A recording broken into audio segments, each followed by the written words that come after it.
Livro 11. As propriedades da alma racional são estas: ver a si mesma, analisar a si mesma, tornar-se o que quiser ser, colher ela mesma o próprio fruto que produz. Alcance seu fim em qualquer momento que a sua vida termine. Quando cortada, toda a ação fica defeituosa, tanto nas danças, nas comédias e outras representações. Mas a alma, em qualquer momento que a morte a surpreenda, terá sempre cumprido e completado o seu objetivo. Tenho tudo o que me pertence. Além disso, percorre o mundo inteiro o vazio que o circunda e sua forma.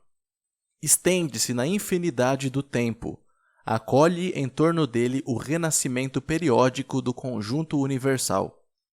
Calcula e se dá conta de que nada novo verão nossos descendentes e tampouco igual viram nossos antepassados de extraordinário. Tanto é que, de certo modo, o homem que viveu 40 anos, por pouca inteligência que tenha, viu todo o passado e o futuro segundo a uniformidade das coisas. Próprio também da alma racional é amar ao próximo, como também a verdade e o pudor, e não superestimar nada por cima de si mesmo, característica também típica da lei. Portanto, como é natural, em nada diferem a reta razão e a razão da justiça. É necessário que despreze as delícias do canto, da dança, da ginástica, caso decomponhas, por exemplo, a voz harmoniosa em seus sons, e a cada um indagar: será que este me encanta? Pois se envergonhará conhecê-lo. Igualmente, se decompuser a dança em seus movimentos, em suas diversas posturas, e fizer o mesmo com os exercícios da ginástica.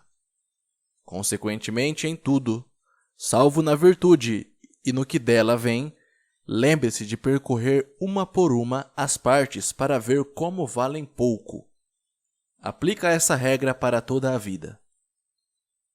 Que grande alma é aquela que está pronta para se separar do corpo, ou extinguir-se, ou dispensar-se, ou entrar numa outra existência. Mas, de modo que esta disponibilidade venha do próprio julgamento do homem, não de mera obstinação, como os cristãos, de um modo sério e sem teatralidade para convencer os outros.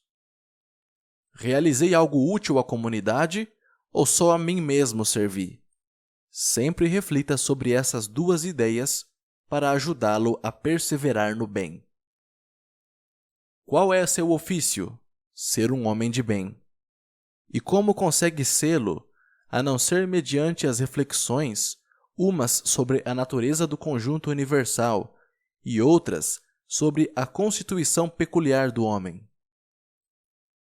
No início, as tragédias foram trazidas ao homem para representar os acontecimentos humanos, e que está de acordo com a natureza que as coisas aconteçam assim. E que você não deve fazer do que o encantava no palco um fardo pesado para o palco maior do mundo. Pois você percebe que esses eventos devem ter esse fim, e que mesmo aqueles que o suportam gritaram: "Oh, Citero, ai de mim!" E dizem os autores de dramas algumas máximas úteis. Por exemplo, se meus filhos e eu fomos abandonados pelos deuses, também isso tem sua justificativa. E esta outra: o homem não deve se irritar com os fatos. E a vida deve se render à foice, assim como um milho maduro. E outras tantas máximas semelhantes. E depois da tragédia, representou-se a comédia antiga, que contém uma liberdade de expressão instrutiva e nos sugere, por sua própria franqueza, não sem utilidade, evitar a arrogância. E essa franqueza direta também Diógenes adotou como algo semelhante. Reflita como era a comédia média e, mais tarde, a nova, passando pouco a pouco para um amor pela técnica baseada na imitação. Que seus autores disseram coisas úteis é inegável. Mas qual a finalidade dessa poesia, dessas composições dramáticas? Como fica evidente o fato de que não existe outra situação tão adequada para a prática da filosofia como essa em que agora se acha. Um ramo cortado do ramo ao qual pertencia não pode deixar de ser cortado, também de toda a árvore. Assim também o homem que se afasta de um só homem se desliga de toda a comunidade. No entanto, se isso se repete com frequência, dificulta extremamente a reunião e reintegração do afastado. Em suma, não é igual ao ramo que desde o começo brotou e seguiu respirando com a árvore, e aquele que se enxerta na árvore, alterando a forma porque fora cortado uma vez. Aqueles que são obstáculos à sua reta razão não poderão impedi-lo de agir, nem o induzir a desviar-se da prática do bem. Ao contrário, o mantém firme em relação a ambas as coisas, não só mantendo-se inabalável na firmeza de seus juízos e atos, como também na mansidão com os que tentam lhe pôr dificuldades ou o incomodam, porque é também sinal de debilidade se zangar com eles, e de igual modo abandonar seu rumo e ceder, pois aquele que se amedronta e o que renega seus naturais parentes e amigos são ambos desertores. Nenhuma natureza é inferior à arte, porque as artes imitam as naturezas. E se assim é, a natureza mais perfeita de todas e a mais abrangente não pode ficar aquém da habilidade da arte. E certamente, todas as artes fazem o inferior com vistas ao superior. Portanto, também procede assim a natureza universal. E precisamente aqui nasce a justiça e desta procedem as demais virtudes. Porque quem não for indiferente às coisas sem importância, quem se deixar levar pelas aparências, quem for precipitado ou leviano em seus julgamentos, não pode ser considerado justo. Não são as coisas que o perturbam com temor e cobiça que o buscam, mas é você quem as busca. Deixe que seu julgamento e respeito delas não seja perturbado, e não será atormentado pelo temor e pela cobiça. A esfera da alma é semelhante a si mesma, quando não se estende em busca de algo exterior, nem se emaranha em si mesma, nem se dispersa, nem se retrai, mas brilha com uma luz graciosa que contempla a verdade de todas as coisas em seu interior. Alguém me desprezará? Ele verá. Eu, da minha parte, estaria à expectativa para não ser surpreendido fazendo ou dizendo algo merecedor de desprezo. Ele me odiará? Deixe que ele cuide disso. Mas eu serei benévolo e afável com todo mundo, e inclusive com ele mesmo estarei disposto a lhe demonstrar o seu erro sem insolência, sem tampouco fazer alarde de minha tolerância, a não ser sincera e amigável, como o ilustre Fócion, se é que ele não o fazia por alarde.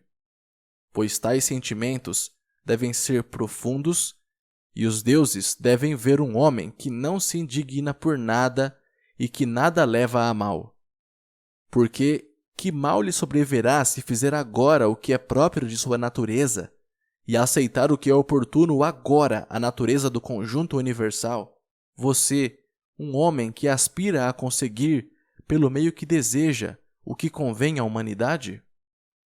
Desprezando-se mutuamente, lisonjeiam-se uns aos outros, e querendo alcançar a supremacia mutuamente, e ainda assim se curvam uns aos outros. Dizer a alguém, resolvi ser franco com você, é uma corrupção, pura hipocrisia. Que faz, homem? Para que esse preâmbulo? Pelas provas será comprovado, sem necessidade de palavras. Na sua fonte está inscrito o que diz, pois é de tal natureza que transparece nos olhos, no simples olhar. O homem bom e virtuoso é percebido assim que se aproxima, quer queira ou não. Mas a afetação da simplicidade é uma arma de fio duplo. Nada é mais abominável que a amizade do lobo. Acima de tudo, evite isso. O homem bom, singelo e benévolo tem estas qualidades nos olhos e não as ocultam. Viver da maneira mais elevada. Esse poder está na alma, caso seja indiferente às coisas indiferentes. E permanecerá indiferente sempre que observar cada uma delas em separado e em conjunto, tendo presente que nenhuma nos imprime uma opinião a respeito dela, nem tampouco nos sai ao encontro, mas sim estas coisas permanecem quietas, e nós somos quem produz os julgamentos sobre elas mesmas, e, por assim dizer, as gravamos em nós mesmos, sendo possível também não as gravar, se o fizermos inadvertidamente, nos sendo possível as apagar imediatamente. Porque será pouco duradoura semelhante atenção, e a partir desse momento terá terminado a vida. Mas o que tem de mal que essas coisas sejam assim? Se, pois, de acordo com a natureza, alegre-se com isso e seja fácil para você. E se for contrário à natureza, indague o que lhe corresponde de acordo com sua natureza e trabalhe-se em excesso em buscá-lo, embora careça de fama. Pois toda pessoa que busca seu bem particular é perdoado. De onde veio cada coisa e de que elementos está formada, e no que se transforma e como será uma vez transformada, e que não sofrerá nenhum dano com a mudança. E, em primeiro lugar, qual a minha opinião em relação aos homens? Pois nascemos uns para os outros, e eu pessoalmente nasci, por outra razão, para me pôr à frente deles, como o camelo está à frente do rebanho e o touro à frente da vacaria. Então, indo mais longe, partindo desta consideração, se não são os átomos, é a natureza que governa o conjunto universal. Se for assim, os seres inferiores por causa dos superiores, e estes uns para os outros. E em segundo lugar, como se comportam na mesa, na cama e assim por diante. E, sobretudo, que necessidades sofrem e de quais vaidades precisam. Em terceiro lugar, se com retidão fazem isto, não terás que incomodar-te, mas se não for assim, evidentemente o fazem contra sua vontade e por ignorância. Porque toda alma se priva contra sua vontade tanto da verdade como também de comportar-se em cada situação segundo seu valor. Por conseguinte, eles se ressentem se são chamados de injustos, insensatos, ambiciosos e, em uma palavra, capazes de faltar ao próximo. Em quarto lugar, que também você comete numerosas falhas e é uma característica também sua. E, embora é verdade que se abstém de certas faltas, tem, entretanto, uma disposição que o induz a cometê-las, embora por covardia, orgulho ou algum defeito lhe abstenha das mesmas. Em quinto lugar, nunca se sabe quando os homens cometem erros, pois muitas de suas ações, que parecem perversas, são feitas com boas intenções, ou pelo menos sem más intenções. É preciso conhecer várias circunstâncias antes de se pronunciar com segurança contra uma falta alheia. Em sexto lugar, pensa que a vida do homem é muito curta e dentro de pouco tempo todos estaremos enterrados. Em sétimo lugar, que não nos incomodam ações alheias, pois ficam com seus agentes a não ser nossas opiniões.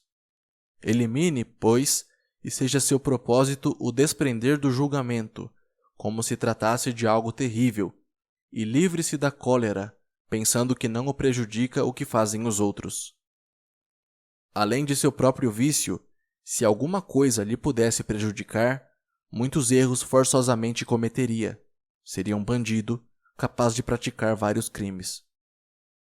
Em oitavo lugar, quanto mais dolorosos são os acessos de raiva e as consequentes tristezas do que as coisas reais que produzem esses acessos de raiva e tristezas. Em nono lugar, que a benevolência seria invencível se fosse nobre e não zombadora de nenhum hipócrita. Porque o que faria o homem mais insolente se fosse benévolo com ele, e se, dada a ocasião, exortasse-lhe com toda doçura, e lhe lecionasse pacificamente no preciso momento em que trata de lhe fazer um mal? Não, filho, nascemos para outra coisa. Não temo que me danifique. É você quem se prejudica, filho.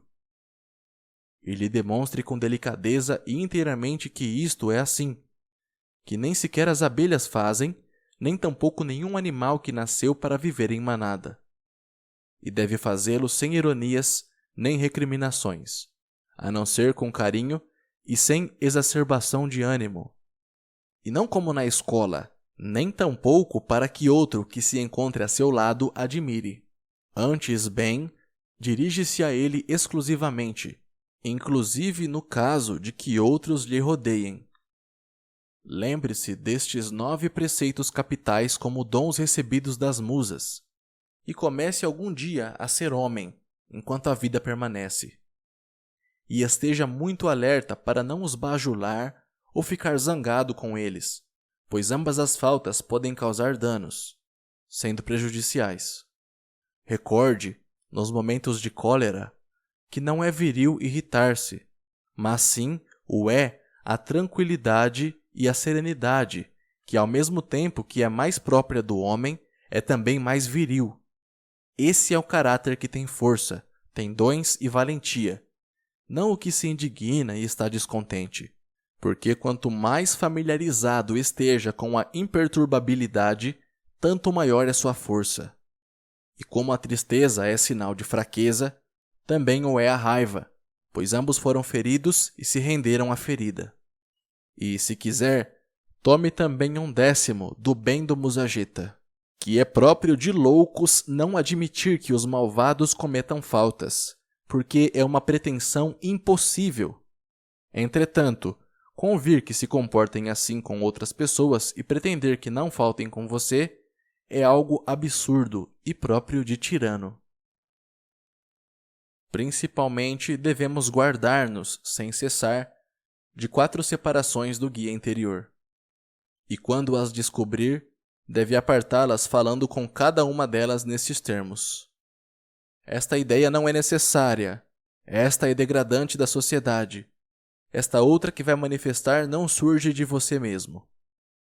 Porque manifestar o que não provém de você mesmo, considera-o entre as coisas mais absurdas. E a 4ª separação, pela que você reprovará a você mesmo, consiste em que a parte mais divina que se acha em você esteja submetida e inclinada à parte menos valiosa e mortal, a de seu corpo e de seus rudes prazeres. Seu elemento de espírito e todo o elemento de fogo que está em você, embora por natureza tendam a se elevar, ainda assim se submetem à ordem do conjunto universal e são mantidos à força no seu corpo. E todos os elementos da terra e da água em você, apesar de sua tendência para baixo, são, no entanto, elevados e mantidos em uma posição que não é natural para eles. Dessa forma, então, os elementos estão submetidos ao conjunto universal, uma vez que lhes atribuiu um posto em algum lugar, e ali permanecem até que, desde aquele lugar, seja indicado de novo o sinal de dissolução.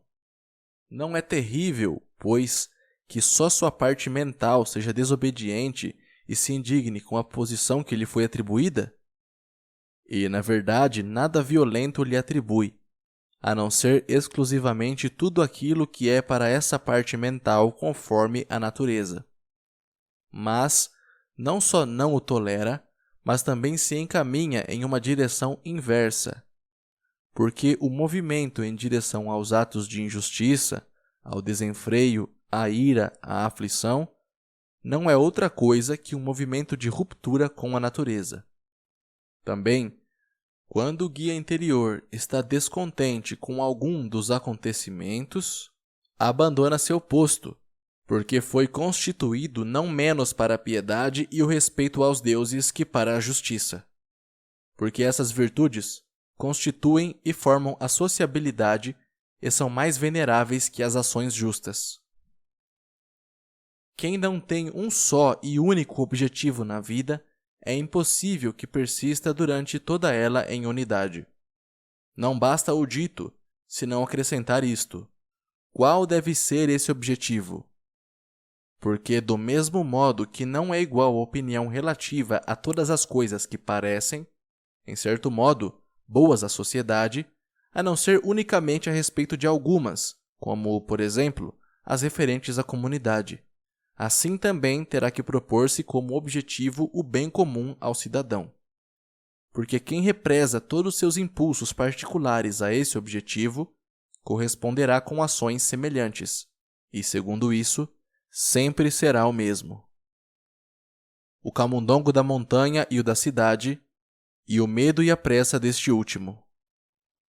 Sócrates chamava as crenças da multidão de espantalhos de meninos.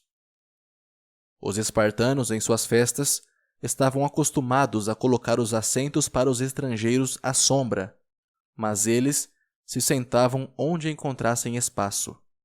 Sócrates explica ao Pérdicas que o motivo de não ir à sua casa era para não perecer a morte mais desgraçada. Quer dizer, por temor a não poder corresponder com os mesmos favores que lhe seria dispensado. Nos escritos dos Efésios se encontrava uma máxima: recordar constantemente a qualquer um dos homens de outrora que praticavam a virtude. Os pitagóricos aconselhavam elevar os olhos ao céu ao amanhecer, a fim de que nos recordássemos dos corpos celestes que constantemente fazem sua tarefa, e também de sua ordem, sua pureza e nudez, pois uma estrela não tem véu. Qual Sócrates envolto em uma pele, quando Xantipa tomou seu manto e saiu. E o que disse Sócrates a seus companheiros ruborizados e que se apartaram quando lhe viram assim vestido. Na escritura e na leitura não será mestre antes de ter sido aluno. Isso é muito mais verdade em relação à vida.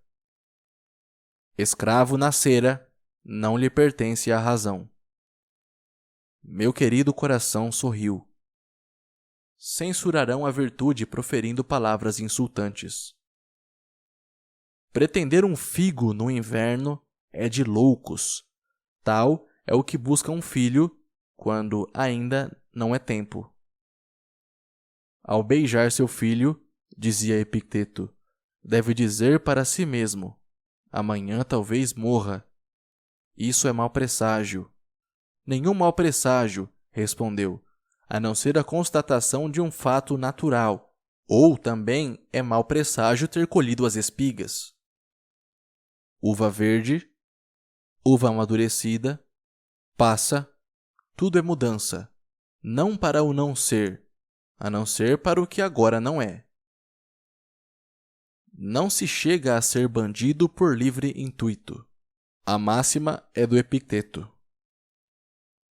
É preciso, disse, encontrar a arte de assentir, e no terreno dos instintos, velar pela faculdade da atenção, que eles podem ser controlados com reserva, ser sociais, e você deve se controlar em seus impulsos e não sentir aversão por nada que não esteja no seu próprio controle.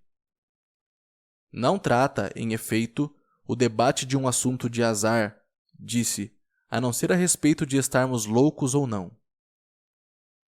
Dizia Sócrates, o que querem? Ter almas de seres racionais ou irracionais? De seres racionais. De que seres racionais? Sãos ou maus? Por que não as buscam? Porque as temos. Por que então lutam e disputam?